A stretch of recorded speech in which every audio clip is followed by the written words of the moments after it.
আসসালামু আলাইকুম এভরিওয়ান। অনেকটি মানুষ নাই যে আইসক্রিম খেতে পছন্দ করে না। হলো ভ্যানিলা ফ্লেভার আইসক্রিম। এটি খুব সহজভাবে একদম পারফেক্ট দোকানের মতোই তৈরি করে ফেলা যায়। তো চলুন সরাসরি দেখে নেই। ভ্যানিলা আইসক্রিম তৈরি করে দেখাবো। তো চলুন স্টার্ট করা যাক। আমি একটি বাটি নিয়ে নিলাম আর নিয়ে নিচ্ছি আইসক্রিম পাউডার। এটা ভ্যানিলা আইসক্রিম। আইসক্রিম পাউডারটা নিয়েছি হাফ কাপ। আমি কিছুটা নর্মাল দুধ দিয়ে দিচ্ছি এখানে কিছুটা। এটা কিন্তু পাতলা করে গোলাতে হবে। এখন আমি মিশ্রণটি মিক্স করে নিচ্ছি এভাবে করে, কোনো যেন লাম্পস না থাকে সেভাবে মিক্স করতে হবে। এর থিকনেসটা ঠিক এভাবে পাতলাই। আমি এর মধ্যে অ্যাড করব হাফ লিটার গরুর দুধ। এই দুধটি স্কিপ করে প্যাকেটের দুধটাও নিতে পারেন। পাউডার দুধ নিয়ে নিলাম 1/3 কাপ। এই দুধটা অ্যাড করলে কিন্তু আইসক্রিমটা খুবই সুন্দর ক্রিমি হবে। কাপের একটু বেশি চিনি নিয়ে নিচ্ছি। আর স্বাদ মতো চিনিটি নিয়ে নেবেন। আমি একটা হ্যান্ড উইচের সাহায্যে এভাবে মিক্সড করে নিচ্ছি। আপনারা চাইলে চামচের সাহায্য করতে পারেন। আমি সুন্দর করে মিক্সড করে নিয়েছি। দেখুন একদম কিন্তু লাম্পস নেই। আমি চুলাটা ধরিয়ে দিয়েছি। এটা অনবরত নাড়তে হবে। এটা নাড়া থামা যাবে না, কারণ গুঁড়া দুধ দিয়েছি। এটা সুন্দর করে আমি ফুটিয়ে নিব।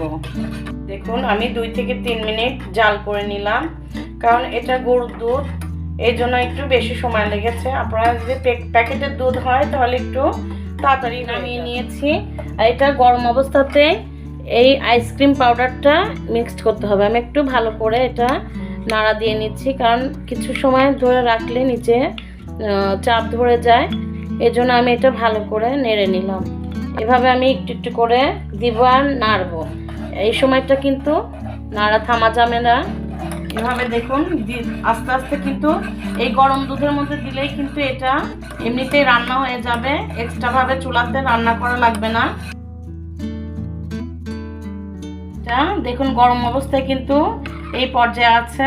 থিকনেসটা ঠান্ডা হলে আর একটু গাঢ় হয়ে যাবে। এখন ঠান্ডা করতে দিচ্ছি। এখন আমি এটি ঠান্ডা করে একটি পাত্রের মধ্যে ঢেলে নিচ্ছি। ফ্রিজের মধ্যে এটি 5 ঘন্টার জন্য ফ্রিজ করে নিব। এখন আমি ফিরে এলাম 5 ঘন্টা পর। দেখুন আমার এটা খুব সুন্দরভাবে হয়ে গেছে।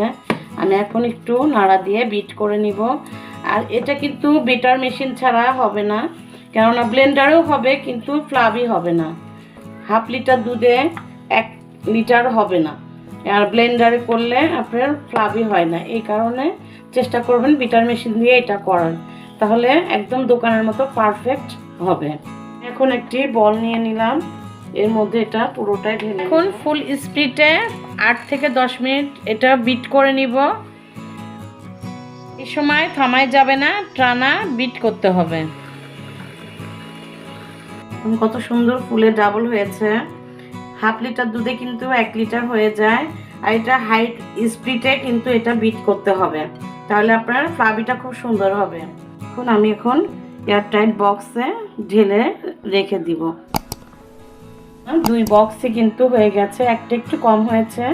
আমি এখন এটাই ফ্রিজে ফ্রিজ করতে দিব, তারপর পরিবেশন করে দেখাবো।